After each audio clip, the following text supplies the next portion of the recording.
Snow White actress Rachel Zegler is back in the news again, and this is actually good for her for a change because apparently the girl is still going to get work in movies following the disastrous results, not only of Snow White, but pretty much everything that she's been in. And it was stuff like this that led me to believe that she's going to have a tough time getting work in movies after Snow White, because up to that point, everything that she's been in has been a financial failure for the studio, except for the Hunger Games movie. But even then, that was still the lowest performing movie in the Hunger Games franchise.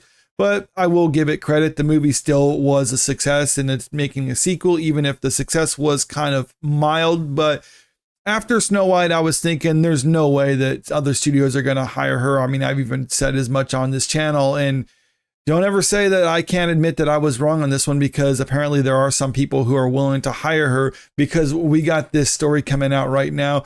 Rachel Zegler to star alongside Marisa Tomei in comedy drama She Gets It From Me.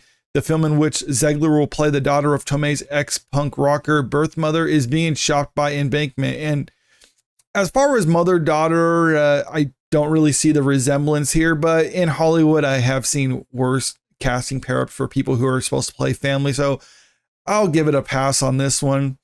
Newly crowned Disney princess Rachel Zegler has landed her first film after Snow White, and is set to play the daughter of Marisa Tomei's wild living mother in comedy drama She Gets It From Me. The film is being directed by Julia von Heinz, treasure in Germany's 2021 Oscar submission and Tomorrow the Entire World, with Embankment launching a global pre-sales in Cannes. Based on a true story, She Gets It From Me follows Nikki Zegler, whose engagement celebration turns into a search for pill-popping ex-punk rocker birth mother Charlotte Tomei. Together, the two embark on an anarchic mother and daughter journey to reconnect. As the synopsis reads, YouTube is packed with tearful family reunions, but nobody films the messy aftermath. The emotional truth of the movie, reflecting parts of all our lives, is truly funny, immersive cinema, said Von Heinz.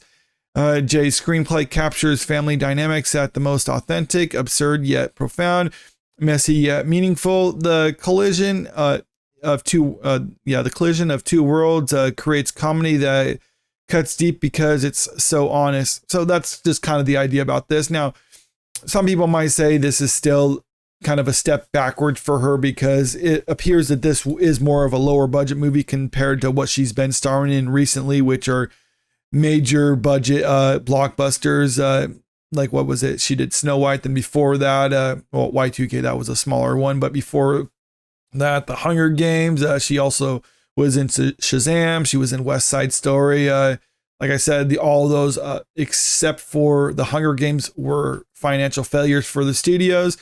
But I don't see something like this as necessarily a step backwards, because actors do that all the time. They're not just relegated to major blockbusters. I mean, some just kind of stick with that, but there's a lot of good actors out there who will do those major blockbuster movies, and they'll do like an obscure indie movie, or they'll do something of a medium budget. They might even go back to working on the stage. I don't think any of this is necessarily beneath anyone. I mean, I think an actor, as long as they're getting work and performing, then they have a successful career, even if it's not as successful as some other actors out there. And apparently Rachel Zegler is still getting work in movies, which is something that kind of surprised me, considering how poorly performed. Well, not only did she do in Snow White, but just kind of how poorly performing all of her movies seem to be doing. And it's not just that she was in bad movies and she's still getting work, because a lot of actors end up doing bad movies and still get work after that. But one of the unique things about Snow White is just, well, not only how bad it did, because it's losing hundreds of millions of dollars for the studio, but a lot of people, including the studio itself, at least according to some people within the media, were actually blaming Rachel Zegler for the poor box office performance.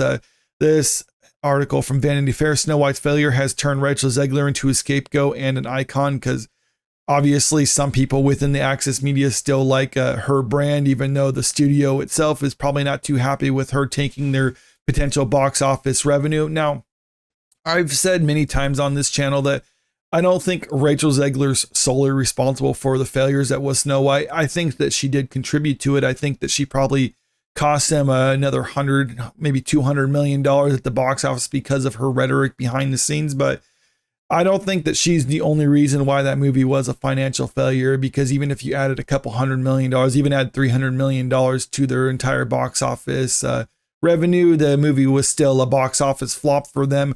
But given this, if the studio was actually blaming her for it, I could see why a lot of other studios would be hesitant to hire her.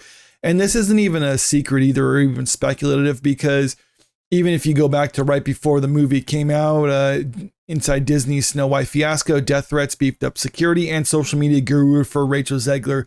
It got so bad from Rachel Zegler with a lot of the stuff that she was saying on social media and saying in front of cameras during interviews and other things like that, that they actually had to cancel a lot of the press events for Snow White in the lead up to the release of it. They canceled the red carpet premieres of it, or at least toned it down to the point where it's basically just a nothing, even going so far as to hire PR people to look after Rachel Zegler's social media, because they understood every time she says something off the cuff that's not curated or not scripted, whether it's on social media or during an interview, that it would just alienate more people within the audience who would otherwise maybe consider going to see her movie. And this is something that why I was thinking, like, it's because of all this that why would a studio risk working with her again if this is what they should come to expect from her? But maybe it's just that because there is a certain brand, so to speak, to what she's saying, and a certain people, and there's people out there kind of like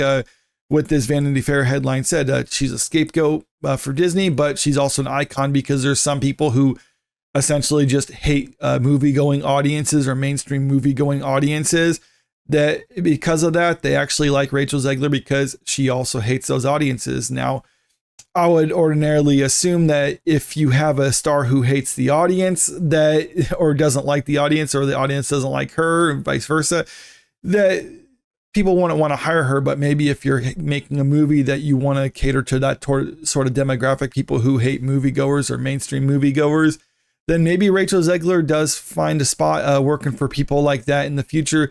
Now, I'm not saying this upcoming movie with her and Marisa Tomei is going to be that movie, but it is kind of strange though that that they would be willing to hire her, because let's be honest. I mean, I'm not saying she's necessarily a terrible actress or anything like that. She does have some talent. I'm not going to say that she's just completely talentless or anything like that. I mean, obviously she did terrible in Snow White, but she does have some talent. She can kind of sing. Well, I mean, she's a decent singer. I'm just going to be nice about it right here.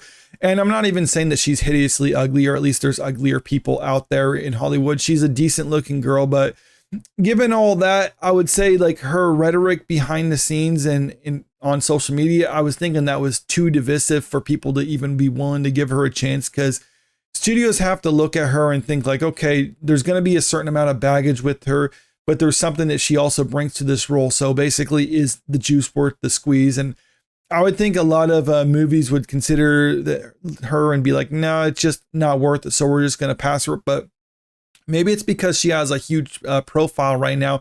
Even if it's for negative reasons, she has a huge profile. And maybe some people are thinking like, well, it'll get more attention to our movie. It gives it extra publicity that we don't have to pay for. I mean, just look at me right now. I'm talking about this movie that I probably otherwise wouldn't talk about because Rachel Zegler's in it. So maybe that's the reason why she's going to continue to get work, because there's going to be people like me who are talking about her. But I don't think I'm going to spend as much time with her. The only reason I talked about her a lot in the past is because it was basically her connection with Snow White, and that I was more focused on an iconic movie being reimagined by a major studio as opposed to just her starring in an independent movie. So I think this will get a little bit more attention to the movie, but I don't think it's really going to be a huge thing for her that afterwards. And then that's pretty much it. Now, like I said, she's probably still going to get work, maybe in lower things like that. We might see her pop up in major movies every now and then as kind of bit roles. But I think her big shot, at least right now, was kind of missed for now, but maybe she'll get another chance later on down the road, or maybe she'll just kind of do like lower budget movies for some time before she just kind of quietly moved on to something else. But let me know what you think about this in the comment section below.